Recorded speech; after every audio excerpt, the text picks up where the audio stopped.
This game is bullshit. Ugh. Hey there, YouTube. This is Casey with Panda Party. This is a Tabletop Tuesday supplemental, just a little tidbit, kind of vloggy style. It's not going to be nearly as edited or composed. This is just I mentioned a bunch of things that were in my project bin.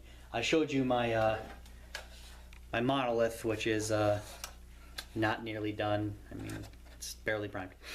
But I have a whole bunch of other stuff, and interested in seeing what you think, and if you guys might have an idea of what I should do next, because I've got quite a extensive pile. Most of it is primed already, other stuff are just parts in a box. So I was just going to go through that. I also have my Battletech stuff, including an unopened starter kit, because I got on board when they came out with the new Catalyst Labs starter kit a couple years ago, and bought 2 and got another set of the figures free. So I got crap tons of the plastic mechs that look a lot better than the original ones, because I've got an original box set over there as well, but it's full of all of my old metal ones as well.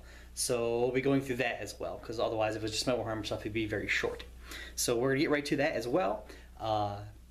Hope you enjoy, and if you have any ideas, like you see like, oh, they'd be really cool to see done, just say it in the comments, and I'll read them through. Thanks, Mom. I appreciate you letting me know how you feel. Alrighty, we're going to get started.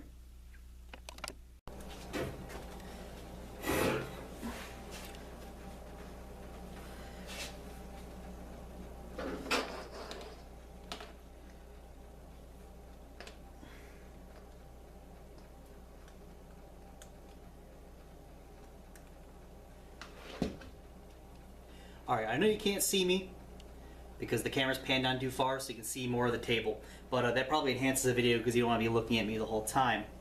Alright, this is just going to be the whole deal. I'm going to just go through what I have on the projects table, which is currently this for the time being until I get a more permanent place set up. I want to have a place where I can stream painting and building, and they'll probably be in the same area, just in a more set up kind of location, someplace that's better. This is just me throwing together a space to work. So we'll get going. First thing I want to show off is so I initially got excited. As you know, if you watched the previous video, my Necron Lord had lost a hand and it was holding the Resurrection Orb. So I was digging around my parts box and I'm like, I found a round little thing on a stub. I thought it was his hand, but instead it was a Necron head that was loose. So I just kind of like attached it on there like a last poor Uric. So that's his hand for now, just a Necron head. So thought that was amazing. Until I find the real one, I'll just pop that one off. So yeah, as you know, I already got the monolith. It's primed. I have all the you know, the green plasticky bits and the tubes for the Gauss flares. That's all set up. It just needs to be assembled and painted. So I want to paint it and then I'll put all the assembly bits on, you know, that's generally how she goes. So that is like, assembly's done like 90% and then I have to paint it. And of course these aren't difficult to paint, it's just a lot of real estate. As far as this box goes, I pulled those out of. This also has my Ghost Arc, and that's as far as I've gotten, is just like the prow. So yeah, it's a lot of small pieces and it just kind of like scared me to look at. What is this? Oh, would you look at that? There's this freaking hand at the top of the Ghost Arc box. Well, crap. Goodbye, Yorick. Oh, jeez. Yeah, there it is. That's him completed. Alright, I'll have to glue that on a little bit. I'll just drop his head in there. Yeah, so in this box is the Ghost Arc. I have a Tau Ethereal, who's on the little drone. I kind of want to do, I saw somebody who did like one that was like a warrior monk, where he put the drone on his head like a hat. And it looked really cool, but I didn't want to copy somebody's work that blatantly. You know, so this is just, is waiting paint, and then I can attach it. So it's assembled and ready. And I found the, I believe this is called the Ion Raker for the Ghost Keel. It's like the ion gun, because I typically use the fusion gun to take out vehicles. So that is, it's magnetized currently, but it just, it won't stick to my lap, but yeah, that's ready to go. And I believe that's all that's in this box, is the Ghost Arc and that. Yeah, that's all Ghost Arc. 3 freaking sprues of just tiny pieces for the Ghost Arc. That's why I haven't touched it. Okay, I'll put that over here. Also over here I have more of the Forge World hammerhead turrets that are a little warped now that they've been sitting forever. But yeah, I have a thing of each. The long barrel burst cannons were the ones I got first, but these ones I have to heat up and rebend them.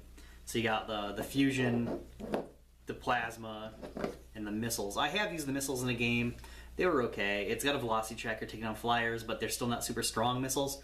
And of course, the flyer I was taking on was a Kestis assault ram by my my Dark Angels player friend, Ben, who you'll probably see. You can also see him on Battle Nerd. We have some a couple of like really old, cheaply put together, fun times bat reps. I'll put a link to Battle Nerd here. There's not much on there, but there's like 2 battles we did, and I think I recorded one. I was pretty drunk.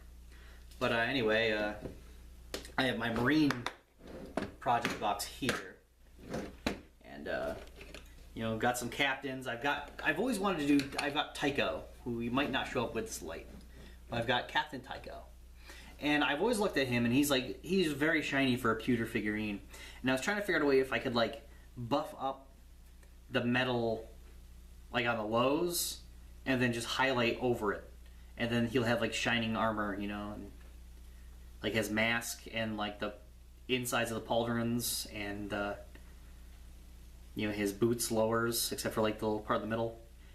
I thought that'd be cool. Dave, edit that part out. All right. I also had my basing test man, Theo, who's just a little Marine who has the really crappy base paint job on him. So. And this is also where my, I mentioned in the Imperium I have Hurricane Bolter sponsons. Yeah, they're here. Oh hey, I also have shielded missile drones. I didn't know I had more of these. And more gun drones. What? Found a whole drone collection in here. Here's a shield drone, a regular missile drone. What? I have a whole bunch of drones in here I didn't know about. This is how much crap I have. And then this whole section here is just full of unpainted TAC Marines that will never get painted. This guy's got the backpack from like a sanguinary. Oh, he is a blood angel. He's a sanguinary guard. Not sanguinary guard, sanguinary priest. Oh, he's got a blood angel. Oh, see, this thing is just like, I get... At one point in my life, I was buying up eBay lots of like all kinds of random crap. And that's part of it. Oh, this guy must have been a test paint for my silver that I used for my Terminators. I just kind of painted his legs silver. Can't really tell from here. Anyway, I got a whole bunch of TAC Marines in here because, like, if you watch the Imperium video, I have like 6 TAC Marines, and the rest are Assault Marines. Gotta play Blood Angels. What do you want from me? So, yeah, here's all the rest of my TAC machines. They're in this box. They do exist. I just don't use them. All right, this is a whole bunch of stuff. Yeah, if you want to know where Solid Snake came from, I have his little card here. It's called Tale of War. taleofwar.com. That's where Solid Snake came from. They're Spanish, so I would be aware of that. No problem with price or shipping for me. It was all good. These are more bad robots, guys, this bag. This is just a squad of 5, you know, like guardsmen. It's nothing major. This got blanked out in the Xenos video when I was speeding through the disassembly. These are some Marines that look like somebody's little brother painted them. Like, they're all like splotchy and miscolored. I don't know if you can see it. This lighting here, shit. They're all like miscolored and such, and they don't look very good. So I was gonna strip these down and do a video of them, but like, I think I paid $8 and it came with a Scout Walker. Is that not the ugliest thing? I don't know, but I appreciate them getting sold to me so I could make them into a project. That's something I'll probably either do on stream or make a little video out of, just stripping them down and getting them done. I also have a bag of Chaos stuff, and not Chaos, it's just a bunch of Marine stuff, and an arm for Canopix. But you know, I've never really opened this, so I'll just pop this open now. You won't be able to see if I do that, not that you'll be able to see anyway. Let's take a look here. It's mostly metal, I can say that much. Alright, we've got a Mephiston, random bases, Marine with no arms, That's a Chaos Marine. All right, here's some arms. Fully assembled TAC Marine. Got a Chaplain, which is something I actually don't have. He actually looks like a... Yeah, he is a Death Company Chaplain by the looks of it. I'll have to see if he has his other arm in there. Marine with Power Sword. Another Marine with only one arm. Oh, geez, that's a Casualty. Casualty Objective Marker Marine. That's nice. Yeah, this is an arm for a Kinetic Spider. This is another Necron arm. That might actually be the Particle Beamer. I might attach that to my spider. Here's the other arm, yeah. I might actually attach this to my Kinetic Spider because I don't have... there's 3 arms in here. Yeah, I don't have one of these. Also, these look like Chaos rocket launchers. That's pretty cool. Paint's all flaking off. I think they were stripped at one point, but not very well. Here's loose arms for the Marines. That's pretty cool. Chaplain is kind of missing some of his left arm. I'm going to have to improvise with my bits, but I've got plenty of bits. I can do that. Looks like it's a Flamer.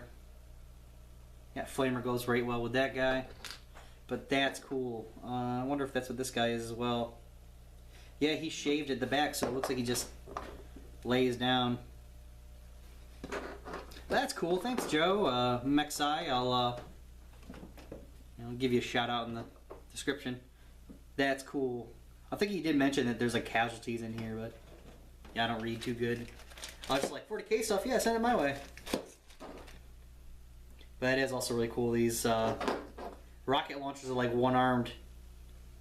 Like, so your dude just... Oh, he's got a pin inserted in him. That's nice.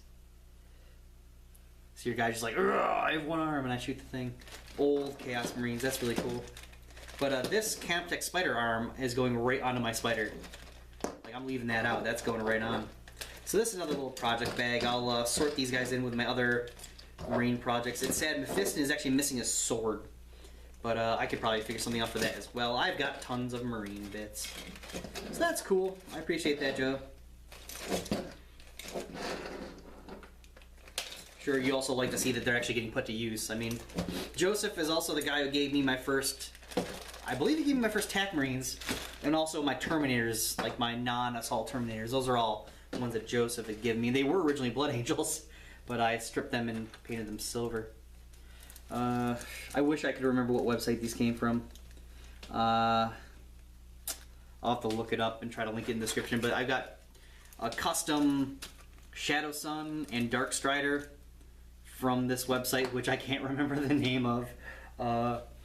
They call them the Greater Good instead of Top. They do a whole bunch of like non-official models, but this is like the anime waifu Shadow Sun I like to do, and this is like just a badass Dark Strider.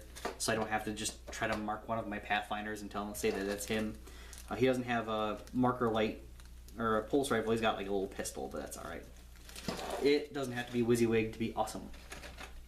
What else do I have here in this box? I've got more of the Jakaro Weaponsmiths, which are some of my favorite dudes. I guess these ones just didn't get painted all the way. They have the base coat, and I think the fur is like 3 different colors. And then I paint the flesh a little different, and then the metallic component. So that's not done yet.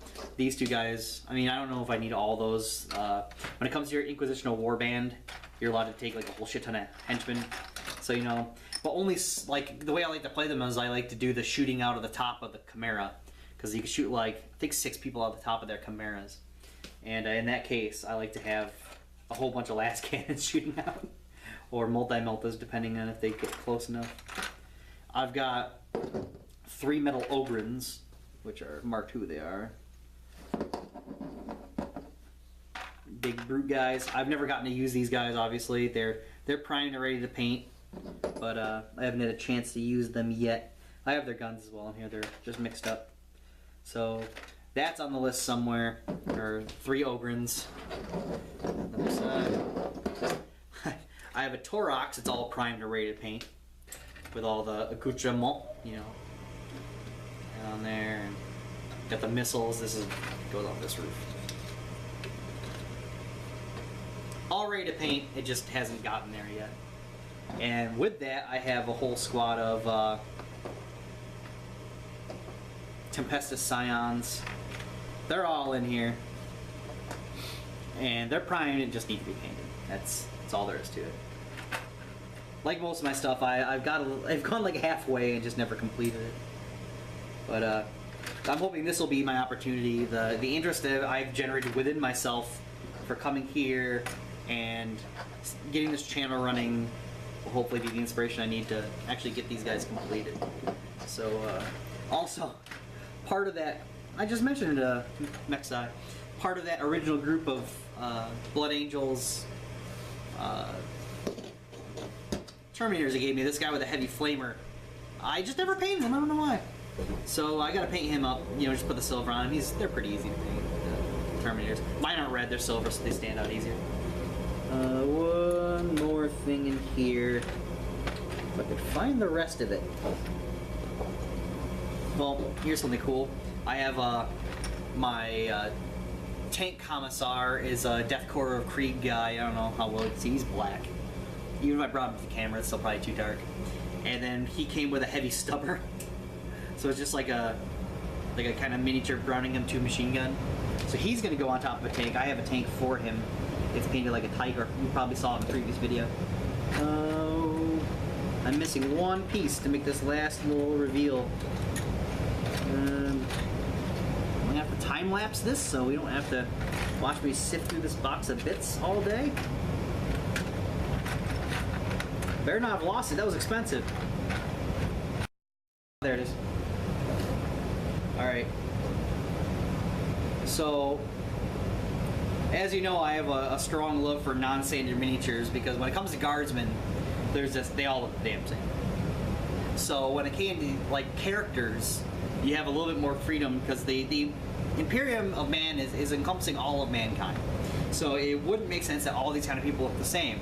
So that's why I use different people for different roles. Well, in this case, for my Everser assassin, my Psycho Commando, even though his armor doesn't stay on, it's Gray Fox from Metal Gear Solid. I'll try to get him up to the camera so you can see him. He's primed and ready to paint, but yeah, it makes sense for a psycho, mechanically enhanced, chemically controlled, and pumped full of stimulants murder robot man. Gray Fox, perfect. I think the only other 40k related item I have is just another breakage. This is my Hammerhead ion cannon. I just kind of glued it to the top of a Skyray dome because I don't use Skyrays because they're really way too situational and they run out of ammo and then they suck. So there you go. It just broke when some of my stuff fell over the other day. So that's cool. At least I found the last parts to my Necron Overlord, so he's not incomplete and has some other guy's head taped to his hand. Alright, the other thing I want to get to is I have a Battletech box that is not opened. So we're going to go ahead and bust that sucker open. And so I can show you if you, the viewer, is interested at some point at getting into Battletech.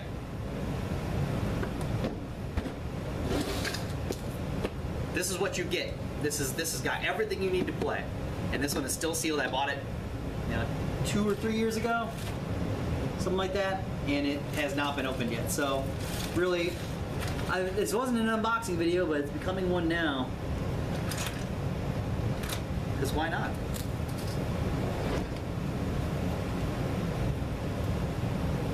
So this is like the Mark II of Catalyst Game Labs Battletech box set. This is a much better box set. I don't even know if they even make this version of it anymore, but if you can find it and you feel like starting Battletech, this is the one. This is some of the best stuff you can get, especially if you're just starting out, because it can be kind of a daunting thing. Oh, come on. That first time box opening. Alright. First of all, they start you off with an advertisement for Catalyst Games Lab stuff. And quick start rules, you can jump into the game. It's just a truncated version. There's a lot of rules to Battletech, there's a lot to remember. So this right here will just kind of get you like hitting the ground running. This will tell you all the basics of movement, positioning, firing, how to hit, where you hit, how damage is allocated, everything you need to start. is in the quick start guide.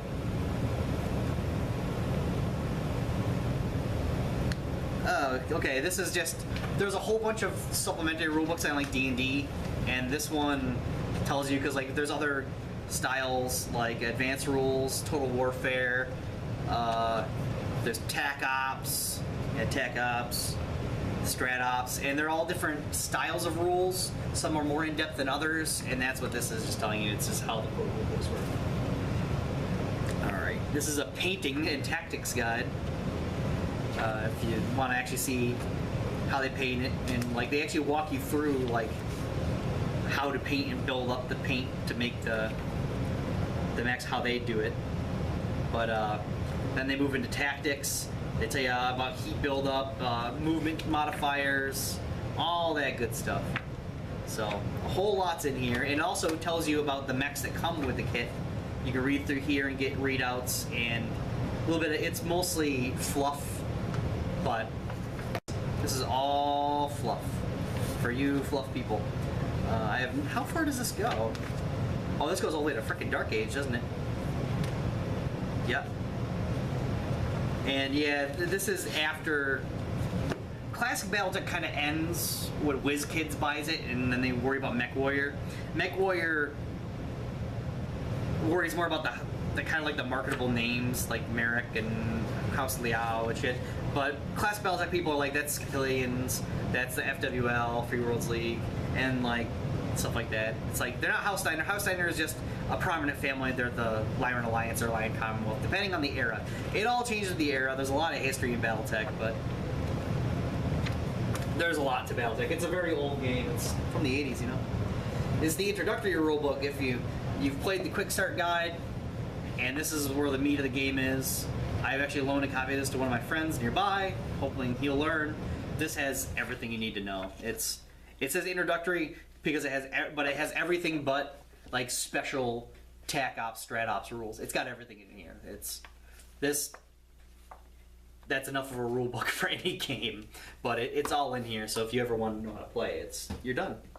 And this comes with a whole bunch of, these are like the tech readouts. These are smaller than the ones I'm used to using, but these are all like, this is how you keep track in Battletech of, I don't know how, like, see, is it washed out or not? I don't know. But these sheets, there you go, looks good. These sheets are the records when you're playing of like that actually happens.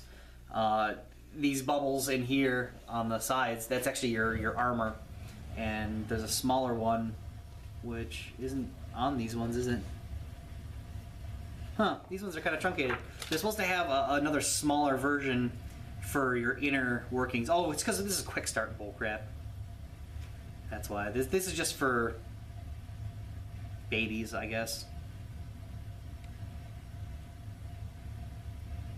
Yeah, these are the quick start stuff. Alright, in real record sheets, they'll have, no, not. Yeah, those ones are. Here's a real one. And these are for custom mechs, I'm guessing. But instead of just having the front armor, these ones have front, rear, I don't know how I can see that. They have front, rear, and internal structure down here, and the internal structure determines where crits go. So it's a lot more in depth. It's a very in-depth game. Yeah, this one on the back for the Battle Master is the perfect example. That full sheet is what you need to properly keep track of what happens to a single mech in the game, and it's all there, and it's very complicated. But like when you're playing a lot of these games, you know, you're playing, you know, Warhammer 40,000. Just that's a game I play. And when my Necron gets hit, he takes a damage, he takes a wound, and his wound count goes up by 1. So now he's got 1 wound on him out of 4 or 5, or whatever it is. Okay, so what happened to him? He got shot? Okay, well, where did he get shot? What happened to him when he got shot? Did he just slow down a little bit? In Battletech, it all matters. Like in this case, and it's all washed out. Crap. There you go. Go over that. In this case, say the Battle Master gets shot. We determine the hit goes into the right arm, and it penetrates the armor. And say he's out of armor, so he goes inside. So it hits inside the right arm. You look at the right arm, and every time you take a hit to the right arm internal structure, you're rolling this critical hit, and you roll it, and you see where the punctured round hit inside the arm and what got destroyed. So like if you get hit in like the shoulder, any shots you fire from the weapon on that arm gets a 2-hit penalty because your arm is damaged. Also, your punch damage is a lot less accurate. If you get shot in the hip, if you run, you're unstable, you could fall over. If you are falling over, it's hard to get up because your hip is broken. What can you do with a broken hip? You lay on the floor and you have to use the life floor button. It's just that in depth. Like if your gyro, a gyro stabilizer gets hit, all those checks you have to do to maintain your stability are all much more difficult. So there's a lot to this, and it's all really in depth. And if you like the idea of your shot actually matters, like in Warhammer, they have things like instant death rule. So it's like, oh, I've got a sniper rifle, like an instant death. It shoots a guy, hits him. Oh, it hit him, and it must have hit him in the head because he died instantly. Well, in this case, you actually have to hit precisely to get the precision hit. So, like, if you want to take a guy's head off, you actually have to roll the hit and land the shot in his head. And what more do you want? And, like, you can really have a lucky hit. And it's kind of like, what's the best part about Battletech is the same as, like, what's bad about Battletech is that, like, you can have this shot where you have a guy who's, like, really damaged. And he's, like, got, like, only, like, a little dinky laser. And he can shoot. And if he rolls well enough, if he gets, like, 3 12s in a row and a 3, like 12, 12, 3, he can use that dinky laser to shoot a guy in the head, pierce through his armor, and kill the pilot. So like in regular combat, it's like there are miracles that can occur in this, and it's like it's way too good. You always have good Battletech stories. This kit also comes with cheat sheets, one for you and your opponent, and they have all the tables you'll need to play. So if you ever want to know, like, what your fate, like when you fall over, what direction you fall, if you're shooting clusters of weapons, how many of the little items hit, all the good stuff. What happens when you heat up, or the pilot skill roll. So if you, let's say you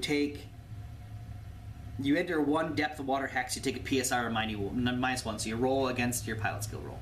Or if you take 20 plus damage in 1 turn, you take a roll at your pilot skill +1, or +3 if your reactor shuts down or whatever. It's all on you, everything you need to know.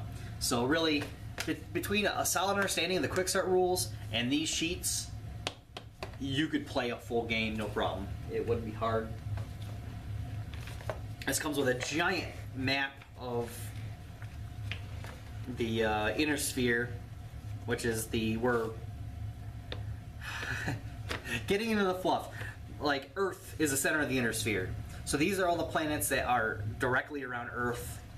And what era is this? I don't want to unfurl it all the way because I have to put it back. I don't have to put it back, it's my kit, but I kind of want to. What was I going to say? 3067, okay. So this is way late, this is Dark Age. So this doesn't have a whole bunch of people on it that I would expect, but it has other people that I wouldn't expect, like the Marian Hegemony and the Circus Federation. Actually, 3067, no, that's like Jihad era. But not. Yeah, Word of Blake, yeah, this is Jihad era. Huh, who knew? Alright, cool. Yeah, that's cool. Jihad era is one of my favorites because it's like, it's high tech before it got ridiculous. So this is at like the very tail end of Battletech tech is where this net takes place. Cool. And one of the best parts about this kit, this particular kit, is that it comes with maps, but they're hard hex grid maps, like solid, and they're all marked, like what level they are, what the terrain type is. It's got everything in there. Like, what are these? Eighth inch thick, like fiberboard or cardboard. They're very nice. These are nice maps. So that's what comes in a starter kit, and it's definitely like if you have any interest in the game, getting one of these kits is essential. Let's see, is there anything else in here? Oh yeah, there is. Here's the mechs. That's right. Give you 2 dice. It's a 2d6 system. This is your Battle Master, comes in this sleeve, and then a Timberwolf or a Mad Cat, depending on who you ask, because it gets more of the fluff between the Inner Sphere and the clans. It's a clan mech, so it's a Timberwolf, but the Inner Sphere people call it a Mad Cat because they named it what they felt like. And this must be all the other mechs. Yep, there they are. Just a bag of mechs. These are all Inner Sphere mechs. And oh, these are such good quality compared to my old ones. I'll have to, I'm going to do another video of just me and my Battletech stuff, because I know right when I was unpacking the box with this Battletech stuff in it, the box with all of my mechs in it fell. And I know a whole bunch of it broke. Like usual, everything in my collection is broken. So I'm going to deal with that stuff all together. But I think this video is coming to an end. I appreciate you sitting through it in my ramblings. Really, if you have any interest in Battletech, I implore you to get yourself one of these boxes. Because really, it's just a super great resource of everything. Absolutely everything you need to play. I think it's like, it retails for 35 bucks. I'm not 100% sure. I would love for Catalyst to, you know, recognize me being a shield for them. It's this property that they inherited, but they've done a really good job with it. Like, Topps didn't. WizKids didn't do a very good job with the license. I liked, there was like a click game, like a Hero Click style Battletech game, or it was MechWarrior, that they did. And it was fun, but they really pushed the Dark Age, their own like little era, and it wasn't very fun. I know it was kind of grim darky way to the grim dark in the way that Battletech isn't really supposed to be. But if you want a little bonus aside, here's the original kit. Smaller box set. This has all of my stuff in it, so it's I took all the stuff out. This is just a box of broken mechs. How sad. Alright, this is a whole nother video, so we'll be doing that one soon, but I appreciate you sitting here with me, and oh, this is a mess. Just broken legs everywhere. That's sad. Well, thanks for watching.